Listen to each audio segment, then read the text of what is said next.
Okay, so today we're going to look at the issue about, are there any problems because you didn't follow your evaluation plan when doing your tender evaluation? Ooh, interesting. G'day everyone, Simon here from Shrewd. We provide commercial support to the Commonwealth to help the Commonwealth successfully deliver value for money projects. Okay, so you have a tender evaluation on foot and you have drafted and had an evaluation plan signed off, and then during the tender evaluation process you did not follow the plan. Is that a problem? I think you can guess from that face that the short answer is yes, it is.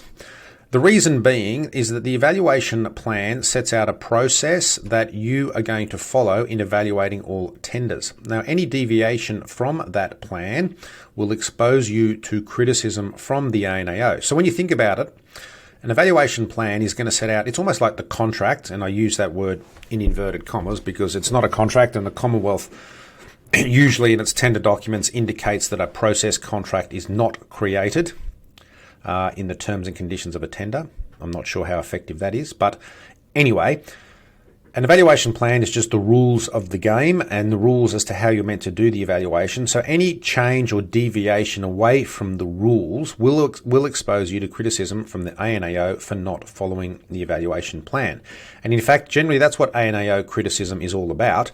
It's where you've agreed to do something and then you don't do it. That's when you usually attract the criticism.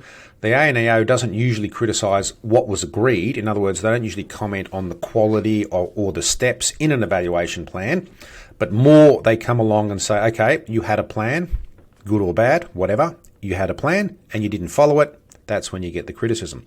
So if you have an evaluation plan and you deviate from it in doing the evaluation, then you will potentially be criticised, unless, of course, you can rectify the deviation.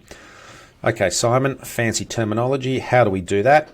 Pretty simply, if the deviation from the evaluation plan is applied consistently to all tenderers, then you don't have so much of a problem. So if you have certain steps set out in your evaluation plan, and if you decide not to do something, but you don't do that for all tenderers, meaning you treat all tenderers fairly and equitably, then what you can do is basically get the probity advisor and your delegate to sign off on the fact that you had a plan, but you deviated from the plan, and you set out the reasons why you deviated from the plan, and then you also set out the fact that this deviation did not adversely affect any tenderers because you did the same thing for all tenderers. So what you're basically saying there is, okay, we had a plan, we deviated from it, but we deviated from the plan for legitimate reasons, and here are the reasons. We're going to justify and outline those.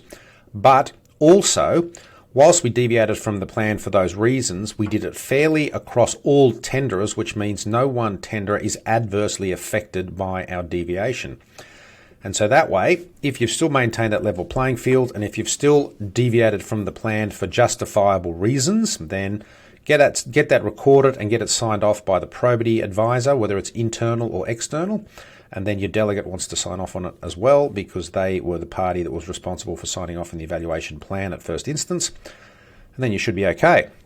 But in saying that, if you've deviated from the plan and the deviation adversely affects, a couple of tenderers and doesn't adversely affect all of them, then you could be in for some criticism there. So the point is, follow the plan because that's what it's designed for. Follow the steps laid out in the plan. If you deviate from the plan, you need to justify and record those reasons. You need to get that signed off later and make sure that where you do deviate from the plan, you treat all tenderers consistently so that there is no bias or apparent bias in favour or against any of them. Okay, I hope that helps. If you have any questions, feel free to get in touch, simon@shrewd.com.au or 1-800-SHREWD, which is 1-800-747-393. Thanks very much.